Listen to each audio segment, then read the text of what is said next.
ঈদের দিনে মাংস রান্নাটা সবাই কিন্তু পোস্ট দিয়ে ফেলেছে, কিন্তু আমি এখনো পর্যন্ত দেই নাই।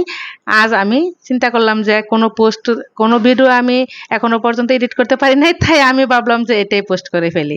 হ্যালো এভরিওয়ান, আসসালামু আলাইকুম। সবাই কেমন আছেন? আমি আলহামদুলিল্লাহ ভালো আছি। এত সহজেই যে মাংস রান্না করা যায় সেটা আসলে আমার রান্নাটা না দেখলে বুঝতেই পারবেন না। দেখুন, আমি প্রথমে এখানে তেল দিয়ে দিয়েছি, তারপর কিন্তু এখানে আমি দিয়ে দিলাম পেঁয়াজ, আবার পেঁয়াজ কেটেও দিয়েছি, আবার পেঁয়াজ কিন্তু আমি ব্লেন্ড করে রেখেছিলাম ওইটাও দিয়েছি। তারপর এর মধ্যে আমি রসুন দিয়েছি। রসুন দেওয়ার পর আমি এই পর্যায়ে কিন্তু দিয়ে দিয়েছি কিন্তু এখানে এলাচ, দারচিনি, তেজপাতা, মোটামুটি ভাবে আমি এখানে গরম মশলা সবগুলোই দিয়ে দিয়েছি। তারপর দেখুন এখানে আমি দিলাম আদা বাটা। আদা বাটা দেওয়ার পর আমি এখানে কিছু জিরা বাটা দিয়ে দিলাম। আসলে আমার মনে হয় যে মাংসতে জিরা বাটাটা দিলে বেশি সুস্বাদু হয়ে থাকে।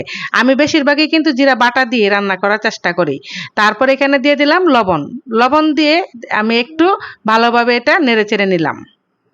মাংস রান্নাতে যদি মাখানো, হ্যাঁ, মেখে রান্না করলে একরকম টেস্ট, আবার এইভাবে যদি রান্না করা হয় তাহলে এটা কিন্তু অন্যরকম একটা টেস্ট। মরিচের গুঁড়াটা আমি একটু বেশি করে দিয়েছি, কিন্তু কালারটা অনেক বেশি হয়, কিন্তু জালটা অনেক কম। তারপর আমি এর মধ্যে কিন্তু দিয়ে দিলাম পরিমাণ মতো হলুদের গুঁড়া এবং একটু ধনিয়ার গুঁড়া দিয়ে আমি এখন সামান্য পরিমাণ পানি দিয়ে দিব। দিয়ে দিলাম পানি, দিয়ে এখন আমি ভালোভাবে এটা একটু নেড়ে চেড়ে নেব।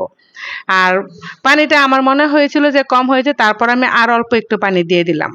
দেখুন কালারটা মাশাআল্লাহ কি সুন্দর হয়েছে, তাই না? হ্যাঁ, তেলটা একটু ভেসে ভেসে আসছে মনে হয়েছে, আর ঠিক এই সময় কিন্তু আমাদের মাংসটা দিয়ে দেওয়া উচিত।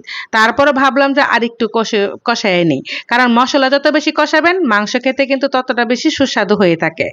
বিশ্বাস হচ্ছে না তো? এবার এভাবে রান্না করে খেয়ে দেখবেন। তারপর আমি মাংস পর্যায়ক্রমে দিয়ে দিলাম। বুঝতে পারতেছি না হাঁড়িটা কি আমার একটু ছোট হয়ে গেল কিনা, কিন্তু প্রথম অবস্থাতে কিন্তু নাড়াই দিতে পারতেছিলাম না।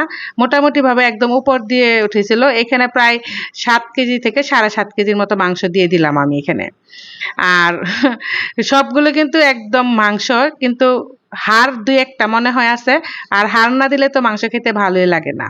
আর সবগুলো কিন্তু একদম সলিড মাংস ছিল এখানে। তারপর একটু দেখুন মোটামুটি ভাবে এটা জাল হয়ে যাচ্ছে। আর আমি নাড়া দেবো কি দিয়ে দেখছেন?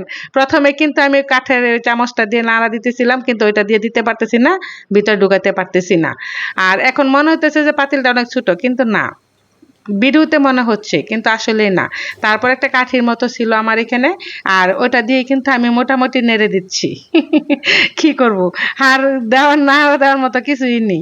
আমি এখন চিন্তা করলাম যে মাংস যখন রান্না করব, ওই মাংসের জন্য আলাদা একটা কাঠি একটা বানিয়ে নিয়ে আসবো।